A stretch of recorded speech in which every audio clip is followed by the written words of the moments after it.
Hello friends, how are you? I hope all of you are fine.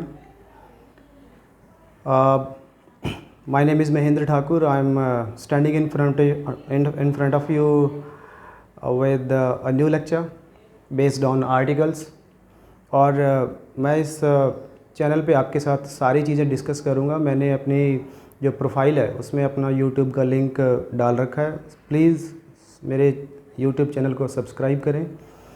सारी grammar, spoken English, vocabulary, word meaning और भी बहुत सारी चीज़ें, कंप्लीट इंग्लिश आपको सीखने को मिलेगी।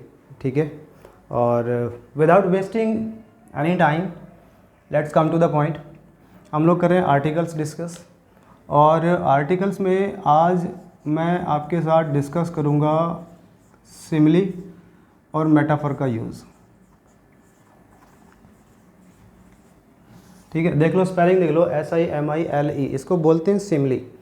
सिमिली को हिंदी में बोलते हैं उपमा अलंकार, और मेटाफर को बोलते हैं रूपक अलंकार।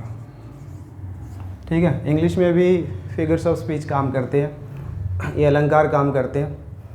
अब देखो सिमिली क्या होता है। सिमिली में क्या होता है, दो चीज़ों की तुलना होनी है, दो चीज़ों का कंपैरिजन होता है। कोई भी दो ऑब्जेक्ट, कोई भी दो चीज़ें, कुछ भी दो चीज़ों की तुलना होगी, लेकिन तुलना करने के लिए हम लाइक या फिर एज या फिर सो एज, इन शब्दों का इस्तेमाल करेंगे। अगर हमने दो चीज़ों की तुलना इन शब्दों का इस्तेमाल करके करा तो फिर वहाँ पे उपमा अलंकार होगा। एग्जाम्पल लेते हैं, फिर ज़्यादा समझ में आएगा मैं क्या कहना चाह रहा हूँ। Rahul dances like dash Hrithik. मान लो ये आ गया, और यहाँ पे एग्जामिनर ने कहा कि यहाँ पे आप क्या करो, आर्टिकल्स भरो। तो अब मैंने राहुल का कंपैरिजन किसके साथ किया, ऋतिक के साथ किया, कि राहुल किसकी तरह डांस करता है, ऋतिक रोशन की तरह करता है। ठीक है, किस वर्ड का इस्तेमाल करा, लाइक का, इनमें से एक है। जब मैंने उपमा अलंकार का इस्तेमाल किया है ना, तो ये जो ऋतिक है ना, वो वही ऋतिक है जिसको सारी दुनिया जानती है, प्रॉपर नाउन है ये। राकेश रोशन का लड़का बॉलीवुड में जो काम करता है, जो एक्टर है, वही है। अगर ये प्रॉपर नाउन है फिर यहाँ पे कोई आर्टिकल नहीं आएगा, सीधी बात है। ठीक है, एक एग्जांपल और लेते हैं। Mohan is as strong as dash Khali. जो मोहन है ना, वो इतना स्ट्रॉन्ग है जितना खली है। खली वही जो रेसलर।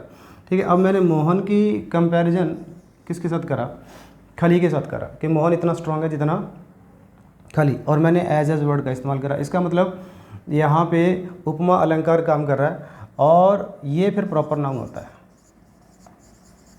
ठीक है, और ये प्रॉपर नाउन है तो फिर यहाँ पे कोई आर्टिकल्स आएगा नहीं, प्रॉपर नाउन के साथ कोई आर्टिकल्स नहीं आता। लेकिन अगर सपोज करो, एक एग्जांपल और लेते हैं, ही इज़ सो ब्लैक, इतना काला है, एज डैश क्रो, जितना कौआ। अब मैंने ये कोई भी पर्सन है, इसका कंपैरिजन करा कौए के साथ, और मैंने सो एज वर्ड का इस्तेमाल करा। अभी भी यहाँ पे सिमिली काम कर रही है, उपमा अलंकार काम कर रहा है, लेकिन मैंने अब इस बंदे की कंपैरिजन क्रो के साथ करा, और क्रो तो सबको पता है कॉमन नाउन है।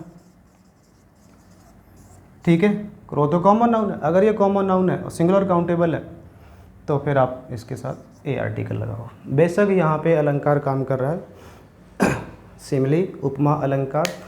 तो अगर तुलना किस चीज़ के साथ करें, अगर वो कॉमन नाउन है, सिंगुलर काउंटेबल है, तो आपको आर्टिकल लगाना है। अगर वो प्रॉपर नाउन है तो फिर वो प्रॉपर ही नाउन है, उसी की बात हो रही है। और प्रॉपर नाउन के साथ मैंने आपको ऑलरेडी पहले लेक्चर्स में बताया कि कोई आर्टिकल्स आप भर नहीं पाओगे। ठीक है, अब बात करते हैं मेटाफर, रूपक अलंकार। देखो मेटाफर में भी दो चीज़ों की तुलना होती है, सेम इसी तरीके से, बस फ़र्क इतना होगा कि हम इन शब्दों का इस्तेमाल नहीं करेंगे। इस बार इन शब्दों का इस्तेमाल ना करके ना सीधा उसको रूप दे देंगे, उसको मान ही लेंगे कि भाई तू तो यही है, तू तो ऋतिक ही है, तू तो खली ही है, तू खली की तरह नहीं है, खली की तरह ऋतिक की तरह डांस नहीं करता, तू तो है ही ऋतिक। जैसे सेम नाम लेता हूँ, राहुल इज डैश ऋतिक,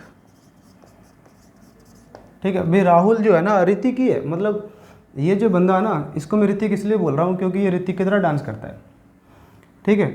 लेकिन अब ये जो ऋतिक, अब मैंने अभी भी इसकी दो चीज़ों की तुलना करी है, लेकिन लाइक और इन शब्दों का इस्तेमाल नहीं करा। अब ये जो ऋतिक जो प्रॉपर नाउन दिख रहा है ना, एक्चुअली ये प्रॉपर नाउन है नहीं, ये है कॉमन नाउन।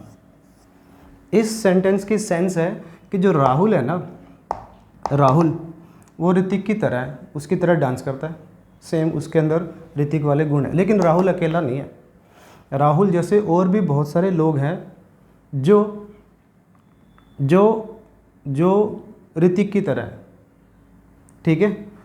राहुल को ऋतिक मैंने सिर्फ इसलिए बोला है कि राहुल ऋतिक के गुण है राहुल में, लेकिन राहुल अकेला नहीं है, राहुल की तरह और भी बहुत सारे लोग हैं जो ऋतिक की तरह डांस करते हैं। तो ये राहुल हो गया वन ऑफ मैनी का केस। अब वन ऑफ मैनी का, वन ऑफ मैनी मैंने आपको समझाया हुआ है, जब चीज़ें ज़्यादा हो और किसी एक चीज़ की बात कर रहे हो तो फिर आपको ए एन का इस्तेमाल तभी होता है जब वन ऑफ मैनी का केस हो, बताया हुआ है मैंने पहले ही अपने लेक्चर्स में। अब यहाँ पे ऋतिक कॉमन नाउन है, सिंगुलर काउंटेबल है, ए आर्टिकल आ जाएगा, ठीक है। ये सिर्फ और सिर्फ मेटाफर की वजह से हुआ है।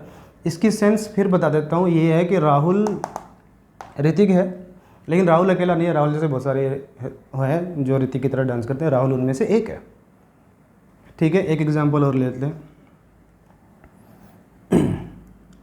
सेम ले लेते हैं, मोहन इज डैश खली। अब आर्टिकल भरना है अपने को, आर्टिकल्स।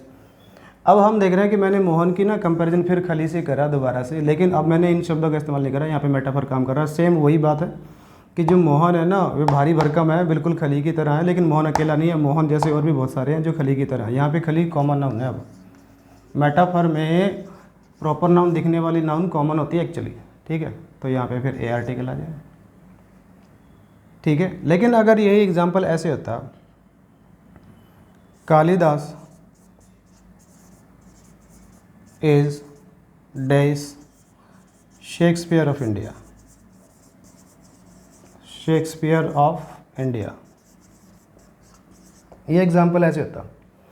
अब मैं कालिदास सब जानते हैं कौन है, महाकवि हैं, इनकी तुलना किसके साथ कर रहा हूँ, शेक्सपियर के साथ। शेक्सपियर को भी पूरी दुनिया जानती है कौन है, ठीक है।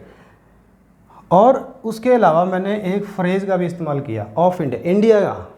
कालिदास को ना इंडिया का शेक्सपियर माना जाता है, लेकिन सबको पता है कि कालिदास जैसा और दूसरा कोई नहीं है। मोहन जैसे बहुत हो सकते हैं जो खली की तरह दिखने वाले हैं, राहुल जैसे बहुत हो सकते हैं जो ऋतिक की तरह दिखने वाले हैं, लेकिन कालिदास जैसा कोई नहीं है जो इसकी तरह लिखते। ये वन ऑफ मैनी का केस नहीं है, ठीक है। और ऊपर से ये फ्रेज आई है, इस फ्रेज ने शेक्सपियर को भी डेफिनेट बना दिया, तो यहाँ पे दा आ गया। बेशक यहाँ पे मेटाफर आया, तो ये मत सोचना कि मेटाफर आएगा तो आप हमेशा प्रॉपर नाउन के साथ ए आर्टिकल या एन आर्टिकल ही लगाओगे, ऐसा नहीं है। आपको देखना पड़ेगा कि केस कौन सा है, वो वन ऑफ मैनी का है भी है कि नहीं है, एरा गैरा तो नहीं है मोहन और राहुल की तरह, फिर तो लगा लो, कोई दिक्कत नहीं है।